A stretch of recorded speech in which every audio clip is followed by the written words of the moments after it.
ભારતીય જનતા પાર્ટીના નેતા રાજુ કરપડા કે તેમણે ભારતીય જનતા પાર્ટીની અંદર કેસરીયો ખેસ્તો ધારણ કર્યો, પરંતુ એમની સાથે સીધી એમને લોટરી પણ લાગી ગઈ, કારણ કે એમને મૂડી 2 ની જે જિલ્લા પંચાયતની બેઠક છે તેમની ટિકિટ પણ આપી દેવામાં આવી।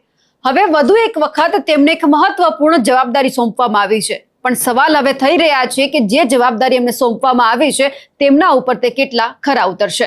નમસ્કાર, આપ જોઈ રહ્યા છો નિર્ભય ન્યૂઝ અને હું છું આપની સાથે રિધિ।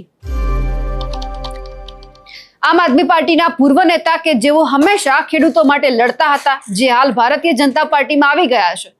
ભારતીય જનતા પાર્ટીમાં આવ્યા પછી આપણે હંમેશા રાજુ કરપડાના મોઢે એક જ વાત સાંભળતા જોઈ છે કે જે રીતે કોઈ પણ સરકારી નેતા છે કે પછી ભારતીય જનતા પાર્ટીના નેતા છે એક જ વાત કરતા હોય છે કે અમે રજૂઆત કરી છે, કામગીરી કરી રહ્યા છે। આવી જ બધી વાત આપણે રાજુ કરપડાના મોઢે પણ સાંભળી રહ્યા છીએ, પરંતુ જ્યારે તેઓ ભારતીય જનતા પાર્ટીમાં જોડાયા અને એ જ પછી ભારતીય જનતા પાર્ટીએ એમને છે જ્યારે મૂડી 2 ઉપરથી જિલ્લા પંચાયત લડવા માટે ટિકિટ આપી હતી અને તેમણે લડી પણ ખરા અને તેઓ જીતી પણ ગયા, જ્યાં તેઓ 2533 મતોની લીડથી ભવ્ય વિજય મેળવીને વિજેતા બન્યા હતા।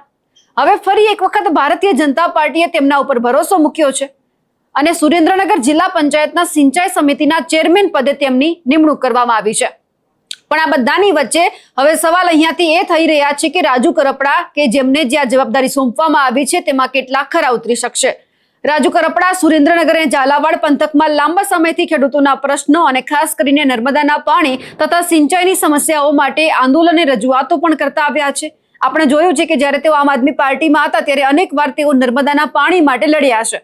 સુરેન્દ્રનગર જિલ્લો મોટે ભાગે ખેતી અને પશુપાલન પર નિર્ભર છે। જિલ્લાના ગ્રામ્ય વિસ્તારોમાં સિંચાઈના પાણીના પ્રશ્નો ખૂબ જ મહત્વના હોવાથી એક ખેડૂત નેતાને આ સમિતિના ચેરમેન બનાવવામાં આવતા સ્થાનિક ખેડૂતોમાં પણ ક્યાંક આનંદની લાગણી જોવા મળી છે। ભાજપમાં જોડાયાના ટૂંકા ગાળામાં જ પક્ષ દ્વારા તેમને જીત અપાવવા બદલ અને ખેડૂતોમાં પકડ મજબૂત કરવા માટે જિલ્લા પંચાયતની આ મહત્વની સમિતિના ચેરમેન પદની મોટી જવાબદારી સોંપવામાં આવી છે। રાજુ કરપડા અત્યાર સુધી વિપક્ષમાં રહીને નર્મદાના પાણી અને સિંચાઈના મુદ્દે સરકાર સામે ઉગ્ર આંદોલનો કરતા આવ્યા છે। હવે જ્યારે તેઓ પોતે જ સરકાર અને સિંચાઈ સમિતિના વડા બન્યા છે ત્યારે શું તેઓ તંત્ર સામે એ જ આક્રમકતાથી કામ કરી શકશે, કામ લઈ શકશે? ભૂતકાળના પ્રશ્નોનું શું થશે તે પણ અત્યારે સવાલ થઈ રહ્યા છે।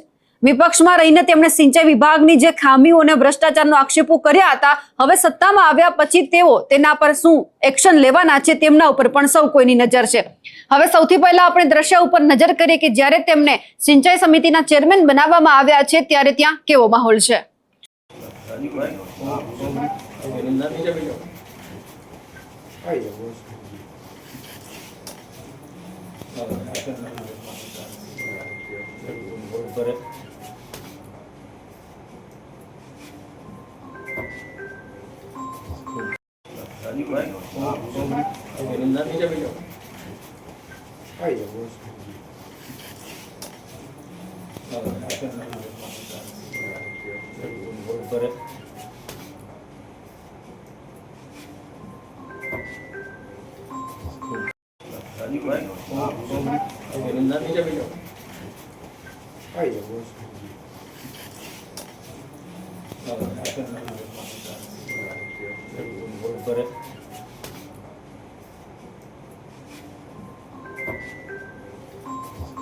વિપક્ષમાં રહી અને સવાલ ઉઠાવવા એ ખૂબ સારી બાબત હોય છે અને ક્યાંક લોકોની તમારા ઉપર આશા પણ એટલી જ હોય છે, પણ જ્યારે તમે સત્તામાં આવો છો અને જ્યારે લડવાની વાત આવે છે ત્યારે માત્ર લોકો તમારી પાસે એટલી જ આશા રાખીને બેઠા હોય છે કે તમે લડો। જે રીતે તમે વિપક્ષમાં બેસી અને જે રીતે સવાલ ઉઠાવતા હતા એ જ રીતે સત્તા પક્ષમાં બેસી અને જ્યાં તમારા જે સરકાર છે, તમારા સરકારના જેટલા પણ નેતાઓ છે એમની ભૂલ છે, જે કામ નથી કરતા એ તમામને પણ તમે સવાલ કરો।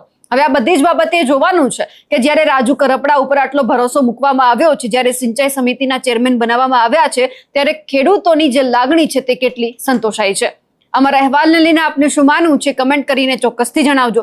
સાથે જ અમારી નિર્ભય ન્યૂઝ ચેનલને લાઇક, શેર અને સબસ્ક્રાઇબ કરવાનું ભૂલશો નહીં। નમસ્કાર।